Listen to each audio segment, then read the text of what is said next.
Mandatory means you got to be there, and they were. Trey Smith in the house, Travis Kelce there as well. What did it all mean? Matt's going to tell us right now, and I think it's mostly good.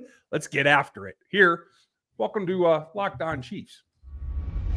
From the land of the free and the home of the Chiefs, this is the Locked On Chiefs podcast.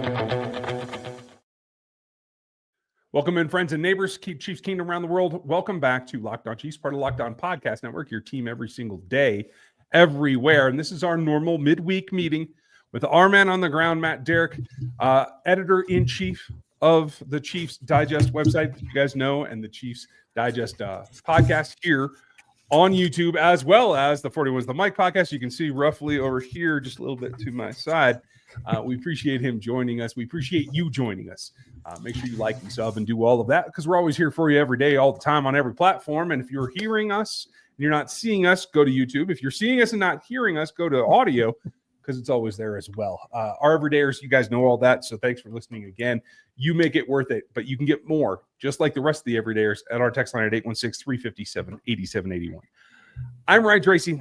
My sites, NFL football, NFL 33, RGR football. That's the way those two go.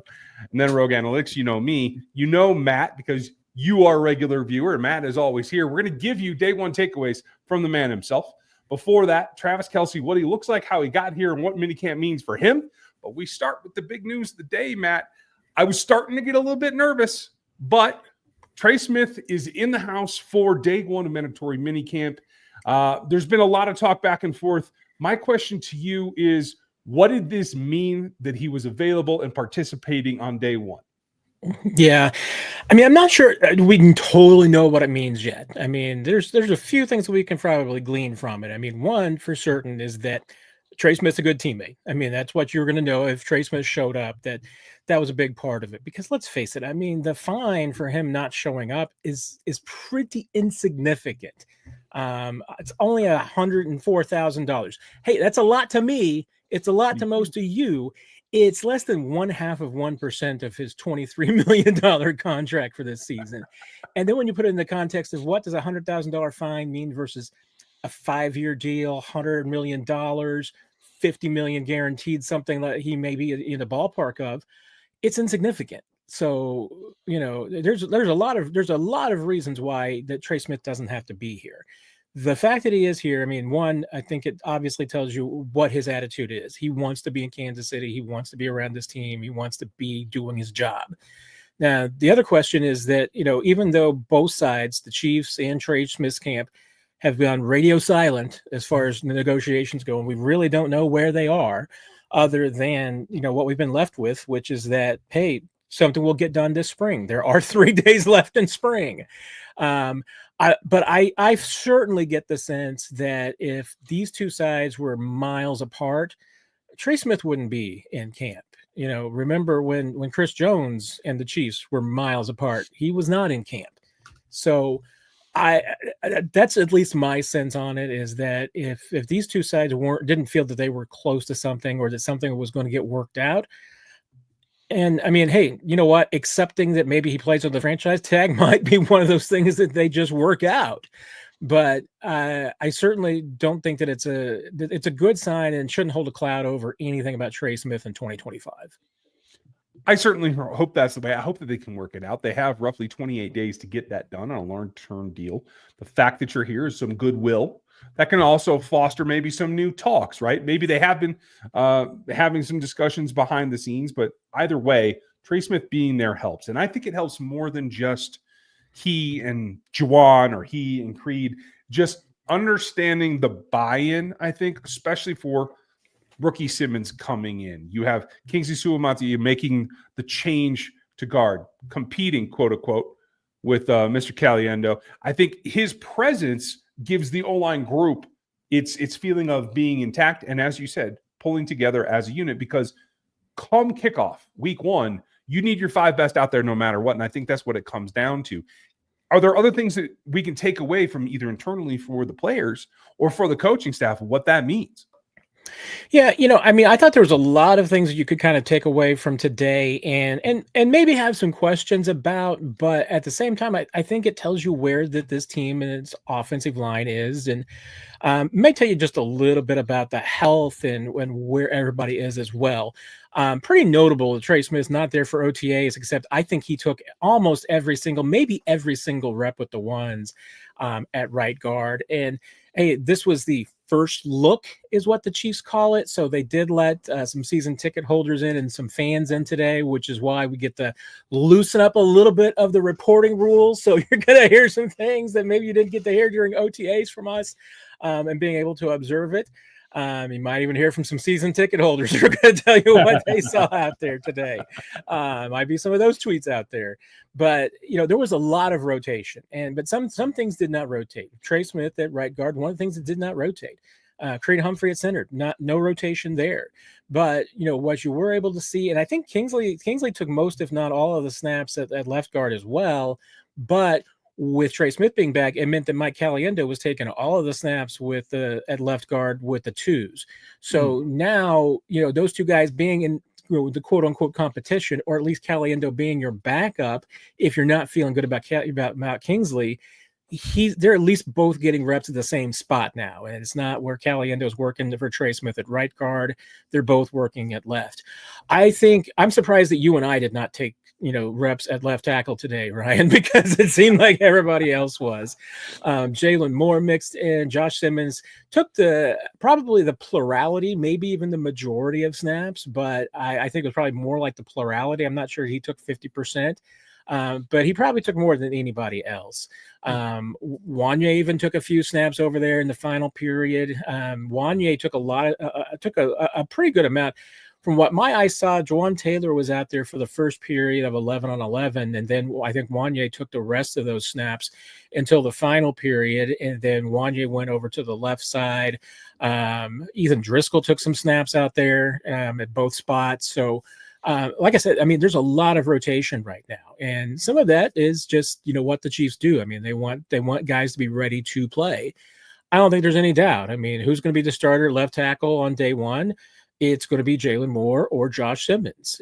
And we're not going to decide that in minicamp. That's going to get decided in training camp, and it won't get decided until the pads come on. And that was one thing that I asked Josh Simmons today. And you can go over the Chiefs Digest. His press conference is up, and you can see it there. But I asked him, just, he's passed every test at this point except contact, except, going full speed, full contact, and how much is he looking forward to that?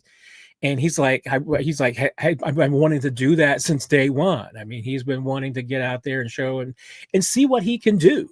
So, I mean, I'm still expecting there could be setbacks. We know that any player coming back from an injury might wake up one day with some inflammation or soreness, and you're just going to have to push through it to get confidence that you trust that knee.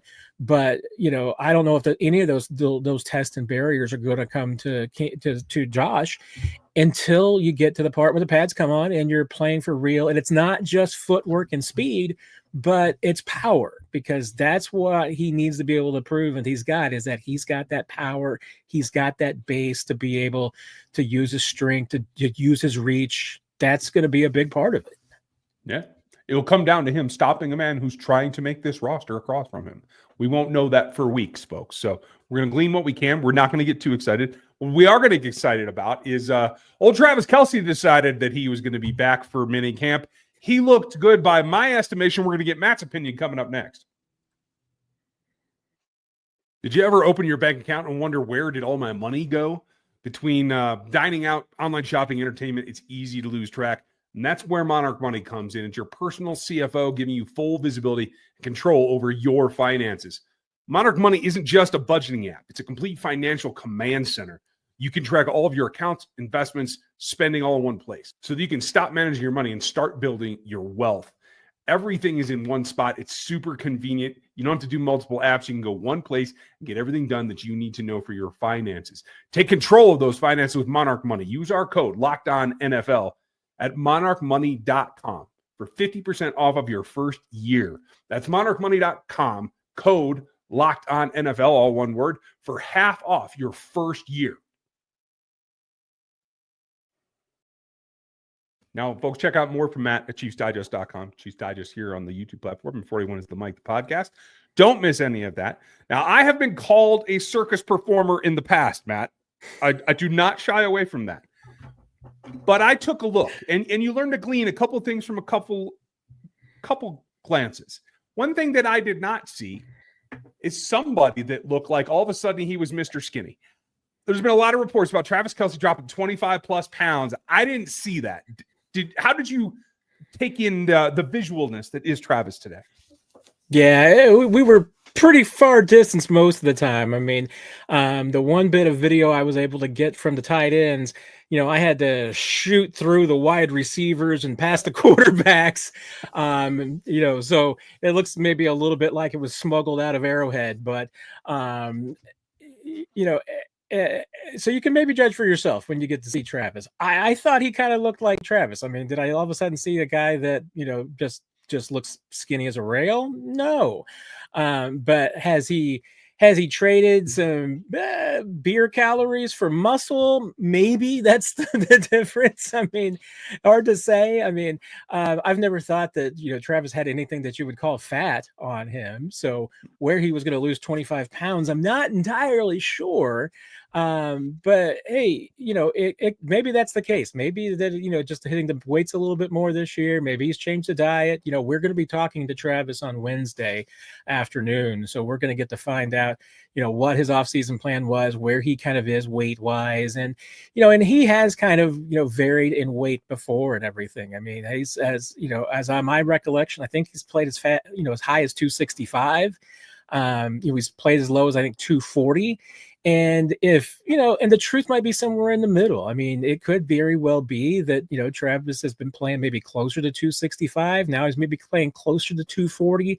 Maybe he hasn't lost 25 pounds, but, if he went from 257 to 242, maybe maybe you can kind of round that up to 25. We'll see what Travis has to actually say about it. Exactly. Lord knows I could lose 25 pounds right now. I mean, might need to get with Travis's trainer.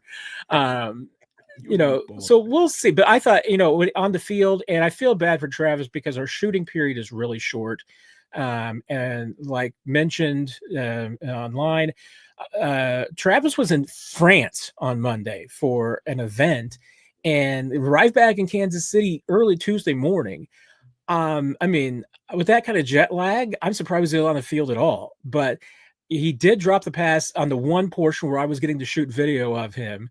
And yet, I mean, that's just because it's a short shooting period. We don't get to shoot the entire practice. We don't get to, film when there's 11 on 11 on the field. And on today, it was really, first 15, 20 minutes of stretch and individual work. And then, cameras are kicked out and phones are stopped. So you can't shoot any video.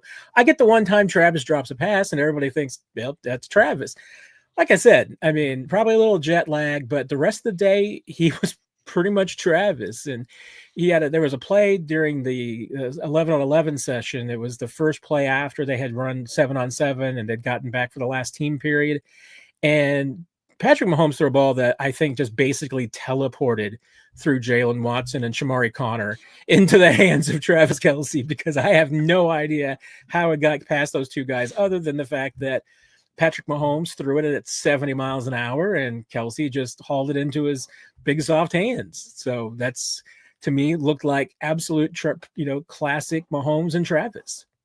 When you're hot, you're hot. And when you got it, you still got it. I enjoy things from France, mostly Bordeaux, but whatever we're going to call it, it is what it is. That is quite a feat. I had concerns about, is this going to be a better offseason for him overall, knowing that that's the last thing you did before showing up to mandatory? Is that a plus or a minus in your book? Maybe just a slash. It's kind of down the middle. I mean, I don't think that we're going to get a real sense of where Travis is right now. I mean, it's going to be basically 2 days of practice, because the third day is going to be the conditioning test. They run them through the gassers, so newcomers and everything, and even the old heads around get tested just to make sure they can pass the test when they get to training camp or know how far away they are from being able to pass the conditioning test. So it's going to be 2 days of football and then the conditioning test. We're not going to really, to me, learn a lot about where Travis is. I mean, I certainly didn't see a guy who looked like he's been laying on the sofa, not doing anything. I mean, it looked like to me like a guy who has been working out a lot and catching a lot of passes because he looked like Travis Kelce. So we'll see. I mean, once again, it's going to be a training camp time. I mean, that's when we're going to really, I think, find out more about where Travis is. But it certainly sounds like he's trying to put himself in a position where he's just going to be, more durable and stronger than maybe he was last year.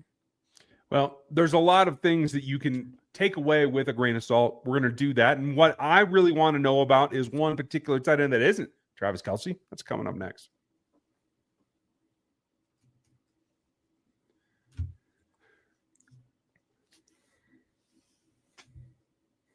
Now, standing out is something that you got to do. Matt does that at Chiefs Digest. Make sure you find him there. You can find mine at RGR Football and NFL 33.